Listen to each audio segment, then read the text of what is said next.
Hi guys, welcome back to my channel. I just wanted to film a kind of quick, informal, chatty video today about sort of learning to drive and my sort of driving things I learned, not like things in terms of driving, but tips and stuff like that. If there's quite a lot of cuts in this video, it's because I've had to cut out coughing. I've had something stuck in my throat since like yesterday, so it's a bit touch and go with the coughing. So I'm probably going to miss out a whole bunch of stuff, but if you've got any questions, I will always answer questions in the comments, providing I know the answer to the question. So I'm not really sure where to start. I haven't planned this out too well. I'm gonna just kind of do this video and presume no one has watched any of my other videos where I've spoken about driving, or my one video where I've spoken about driving, and I'm also just gonna assume that you don't know anything about learning to drive, because then I feel like I'll probably cover more bases if I presume that you really don't know anything, even though you probably might know some things. But yeah, so and this obviously only applies to laws in the UK. So in the UK you can learn to drive at the age of 17 and you can get your provisional licence, and you learn to drive when you've got your provisional, you can learn to drive when you've got your provisional licence. And I think it's probably, it doesn't matter because I didn't do this, I think it's a good idea to get your theory test under your belt as soon as you decide you want to learn how to drive. Don't do your theory test the minute you turn 17. If you don't really care about learning to drive, because your theory test only lasts for 2 years before you have to retake your theory test. So there's that. And your theory test is a written, well, not a written exam, but it's an examination that you do on a computer. There's no practical driving involved. You just answer some questions and do hazard perception clips, which is a video where you watch some scenes filmed on a road and then you click whenever you see a hazard, developing hazard or something like that. I can't quite remember. You might get more information on that from somewhere else and not me, because I'm not really talking about the theory test. But for anyone that wants to know about the theory test, there is a lot of stuff online, and you do pay for your theory test, and it costs, as of today, it might go up at some point, it costs £23 to sit your theory test, and that is that. So then you, depending on what order you did this in, because I had loads of hours of driving before I even took my theory test, but you might decide to take your test first and then learn how to drive. So I'm going to tell you about prices and stuff. Now, I learnt to drive with a driving school called Red. They're quite a famous driving school, and I'm not going to sugarcoat it, they are quite expensive compared to other driving schools. The good thing about Red though is that they have a whole online thing with extra like tuition to sort of help you. I didn't really use it though, because I wasn't very good at getting into the groove of doing sort of revision in my own time, but that is a handy piece of software sort of that they have on their website. There's loads of driving schools you can learn with, lots of local instructors, and you just got to shop around and look for your best bet. The reason I went with Red was because it was really easy to book with a female instructor, because I knew I wanted to have a female instructor, and that was the first sort of place where I found where you could just book your first lesson online rather than have to phone up people and stuff like that, because I don't like talking on the phone. So that's why I went with Red. They say on average you should have around, but it's different for everyone, but they say on average you should have around 40 hours of driving experience. I don't have anyone in my family that has a car, so all my driving was done with my instructor. I had, let me think about this isn't going to be exact, I had around 90 hours of driving, or maybe like 89 and a half or something, I can't remember, but it was around that. On my driving lessons and my 2 tests alone, I spent, just to give you a rough idea, because I know a lot of people don't like talking about money, but I feel like these are things you want to know. So if you, like me, you're going to need 90 hours of driving experience. This cost me £2,145.62, which is a hell of a lot of money. And I could have saved some money if I went to a different school, but no regrets. You know, I might have ended up finding an instructor that I didn't really click with, and then I would have ended up having like 150 hours of tuition. So you just can't odds it. Some people have 1 hour lessons. I always had 2 hour lessons. I personally think 2 hour lessons work better, because the few times where I did have a 1 hour lesson, I just felt like it was over so quickly. I personally worked better with 2 hours, but it all depends on you. As I got to the end of because I had to purchase all my lessons online, and when you do it online you have a booking fee as well of £2.49, I think it was.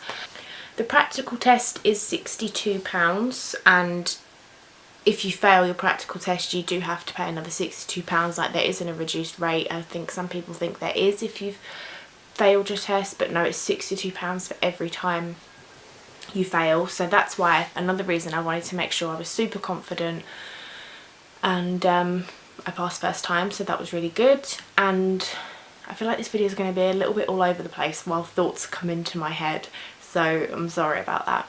Okay, and if you want to sort of know what sort of things to expect in your lessons, I would recommend going and watching my other video about driving, where I vlogged on before and after loads of lessons throughout the year that I was driving. Manual or automatic? That's a question on everybody's lips. I feel like the older generation tells everyone to learn manual because it's so much easier. You can drive any car. If I'm talking gibberish to you, a manual car is a car where you have a gear stick. You know, the thing you see when people push it around. I think in America it's called a driving a stick shift or something. And if you learn how to drive in a manual car, that means you can drive an automatic car. However, if you learn to drive in an automatic car, that means you can only drive an automatic car. You can't drive in a manual car, which to some people may be a problem, to others it might not. A manual car is considered, no, an automatic car is considered to be easier to drive because you don't have to focus on changing the gears, etc.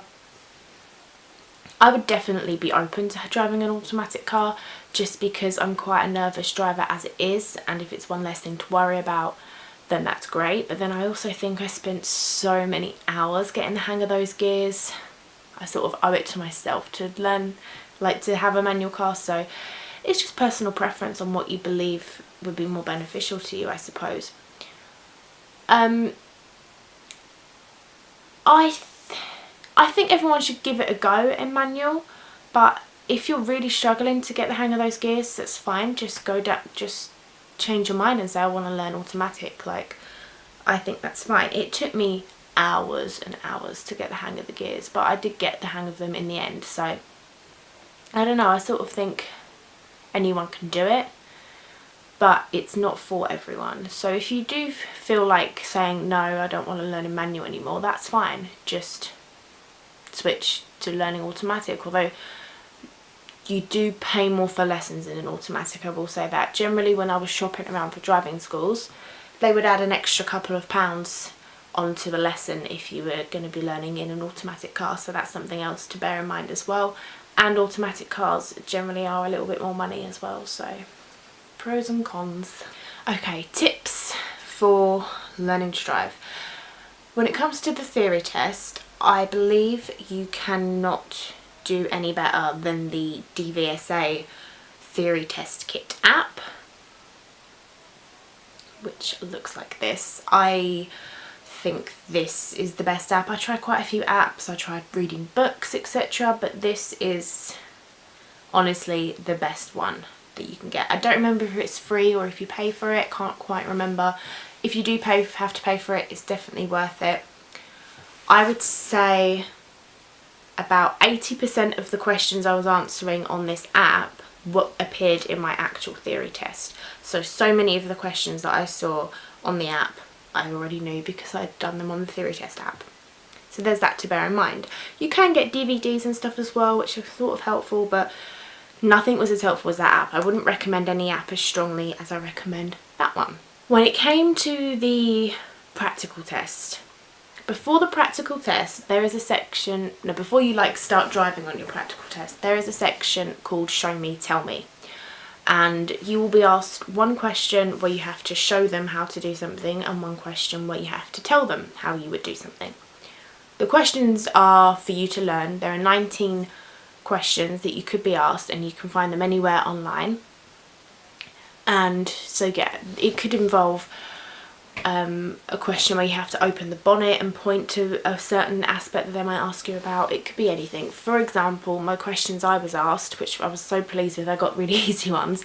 My first question was, show me how you would check that your power assisted steering works. And in case you're learning to drive, how you would do that is you would turn on the car, not just the ignition, turn the whole engine on. Don't take your brake off or anything. You've got to steer the car. You would do this and say, I know my power assisted steering is working because the steering feels light and not heavy. And that was the answer I gave, and that got me through. The second question that I was asked was, tell me how you would know that your head restraint is properly adjusted. And the answer to that is because the most rigid part would be in line with my eyes or as high as my ears. I believe that's the answer I gave, and that was the correct answer. So that's the sort of thing that you will be asked. Like I said, there is a possibility of 19 questions you could be asked, so you've kind of got to learn them all. I didn't really start learning mine until about 3 days before my exam. I used various methods. I hand wrote the questions and answers out several times to get that to go into my head. There are several apps. I've got 2. There is this one, which is just called Show Me Tell Me. This one I paid for. There is a light version of this, but it's not as helpful. So this one looks like this. And they'll ask you, you could get asked anything. You could get asked anything to do with your tyres, your engine oil, your lights. And your show me tell me questions, if you get one or both of them wrong, that counts for one driving fault on your test. You are allowed to get 15 driving faults. They're also commonly known as minors, if you've heard of like driving minors on your test. And the thing that's referred to as majors, they are serious or dangerous faults. If you get even one serious or dangerous fault, that's it, you've failed your test. So don't do any of those. So yeah, I found that app was quite helpful, but it's really just down to personal preference on how you choose, on how you learn best. So like, I found it quite helpful writing out all the questions and answers, because I find actually physically writing something can just help to get it in my brain more. My driving instructor really didn't go over the questions with me that much. It's more left to you sort of to do as homework. In my perspective, it was anyway.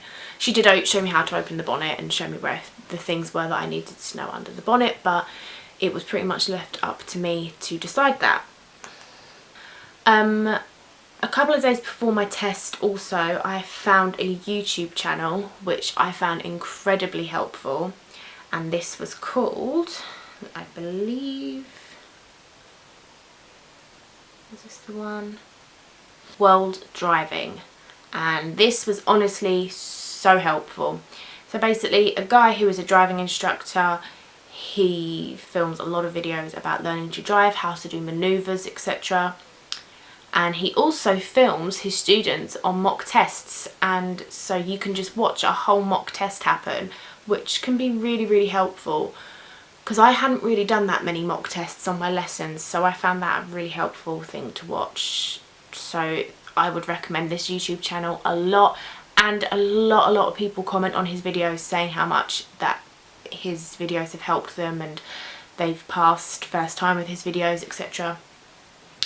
And another thing that I used was hypnosis. I don't think I could say for sure if this worked, but I'd like to think it did help. So for about 4 nights leading up to my test, every night I put on this hypnosis video, and I think it did help, because usually I am an absolute nervous wreck, but on the day of my test I was only as nervous as I am usually when like my instructor gets me to do independent driving. It did help that I had a really nice instructor not examiner, sorry, and instructor, but my examiner, he put me at total ease, and I just felt really much more confident. But I do think that those videos helped, definitely. So I would recommend World Driving, that YouTube channel. And if you're open to it, try the hypnosis as well. I usually fell asleep after like the first 10 minutes of it, but I suppose it could still go in subconsciously. I'm not really sure how it all works, but I definitely think that that helped. You also, another tip I suppose would just be get out of your head sort of before your test and just think to yourself, once you get over the fact that if you fail you're going to lose 62 pounds, so let's just get over that fact because that's just life. In my brain I was just thinking to myself, there is so much more important things going on in the world today than my driving test. I'm going to do my best and that's all I can do. Just, you know, that's what I was just kept trying to think in my head. I was just thinking there's so much more worse things that can happen. This time next week I'm not even going to be thinking about this. It also really helped that my cousin was having a baby that day, so I was just thinking she's going through so much more than I am right now. So that was quite helpful for me. But just think to yourself, it's not the end of the world. Think about how many people fail their driving test and how they're still living their lives and they're still getting on with their lives. They don't sit there and dwell over it every day.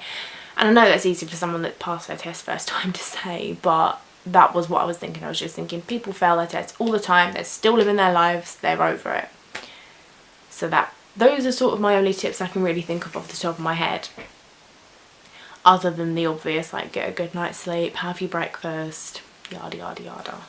But try and book your test at a time, like consider rush hour and kids being picked up for school and stuff like that. My test was at 2:05 on a weekday.